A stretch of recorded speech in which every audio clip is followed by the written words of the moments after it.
গীতার মহিমা ছড়িয়ে দিতে এবং আমাদের সনাতন সংস্কৃতির ঐতিহ্যকে জাগ্রত রাখতে লক্ষ্যকণ্ঠে গীতা পাঠের আয়োজন করা হয়েছে।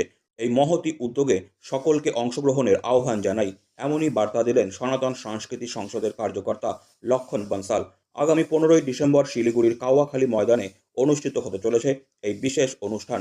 সোমবার থেকে শুরু হয়েছে তার প্রস্তুতি। এদিন সকাল থেকেই ময়দান পরিষ্কার করা হয় এবং প্রায় 30,000 মানুষের গীতা পাঠে অংশগ্রহণের জন্য রেজিস্ট্রেশন সম্পন্ন হয়। সনাতন সংস্কৃতি সংসদের পক্ষ থেকে জানানো হয়েছে, গীতা পাঠের এই উদ্যোগ সনাতন সংস্কৃতির গুরুত্ব ও গীতার জ্ঞানকে আরও বেশি মানুষের মধ্যে ছড়িয়ে দেওয়ার প্রয়াস। অনুষ্ঠান শুরু হবে সকাল 9টা থেকে। লক্ষ্য কণ্ঠে গীতা পাঠের মাধ্যমে এক নতুন ইতিহাস রচনার আশাবাদ ব্যক্ত করেছেন আয়োজকরা। উল্লেখ্য, আয়োজনে উপস্থিত ছিলেন সনাতন সংস্কৃতি সংসদের কার্যকর্তা লক্ষণ বনসাল সহ অন্যান্যরা। বিশাল পরিসরে এই আয়োজন সফল করতে প্রস্তুতি চলছে জোর কদমে। তো এটা একটা ঐতিহাসিক একটা আয়োজন এবং সারা বিশ্বে একটা শান্তির বাতাবরণ তৈরি করার জন্য এই যে মহাযজ্ঞ আয়োজন করা হয়েছে, যার ফলে বিশ্ব ব্রহ্মাণ্ডে যাতে সমস্ত জীব, সমস্ত মানুষ শান্তিতে সহাবস্থান করতে পারে, এটা একটা লক্ষ্য। এবং এখানে বহু জায়গা থেকে সন্তরা আসবেন এবং ধর্মপ্রাণ মানুষেরা আসবেন।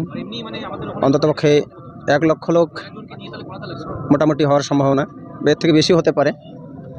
তো সমস্ত লোকের এই উপস্থিতিতে একটা বিশ্বব্যাপী আমরা একটা বার্তা দিতে চাই, শান্তির বার্তা।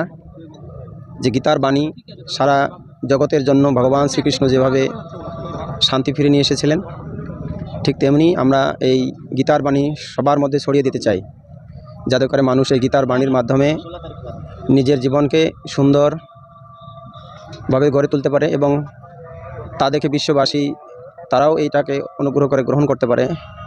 এত তো লক্ষ্যে আমাদের এই শিলিগুড়ি, কাওয়াখালী, কুরুক্ষেত্র ময়দানে সমস্ত সনাতনী, এমনকি আমরা অন্য জাতি ধর্ম বর্ণ নির্বিশেষে সকলকে আহ্বান করি তারাও এখানে উপস্থিত থাকতে পারে। কারণ গীতার বাণী বিশ্ব মানবতার জন্যে, শুধু সনাতনী জন্যেই নয়, বিশ্ব মানবতার সকলেই আমরা একটা আহ্বান করছি। আপনারা সকলে এখানে আসুন, অংশগ্রহণ করুন, গীতা পাঠ করুন, প্রসাদ গ্রহণ করুন এবং আমরা একটা বিশ্ব ভ্রাতৃত্বের মেলবন্ধন তৈরি করতে চাই, যাতে সনাতন ধর্মের যে সৌন্দর্য তা গ্রহণ করে মানুষ যেন সুখে শান্তিতে বসবাস করতে পারে এবং তার মনুষ্য জীবনের উদ্দেশ্য, তার যে মূল্যবোধ তা উপলব্ধি করতে পারে। आने वाली 15 तारीख वार रविवार माघ पूर्णिमा के पवित्र दिन पे सिलीगुड़ी धर्मनगरी के कावाखाली यानी कुरुक्षेत्र मैदान में एक विशाल धार्मिक आयोजन किया जा रहा है। उस पवित्र दिन पर 1 लाख से अधिक सनातनी हिंदुओं का समावेश और 1 लाख से अधिक कंठों से गीता पाठ का पान किया जाएगा। 1 नंबर 2, 12, 15 और 18 अध्याय का पान किया जाएगा।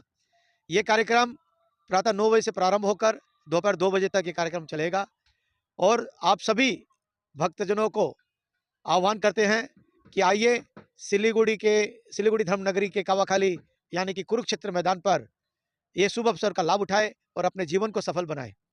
आज ये सनातनी हिंदुओं की आवाज़ है कि हम सब मिलकर अपने आराध्य कृष्ण जी के श्री चरणों पर अपना अर्चना समर्पण करें। उस विशाल सभा को, विशाल आयोजन को सफल बनाने के लिए हर सनातनी हिंदू कमर कसकर इस आयोजन में भाग लें।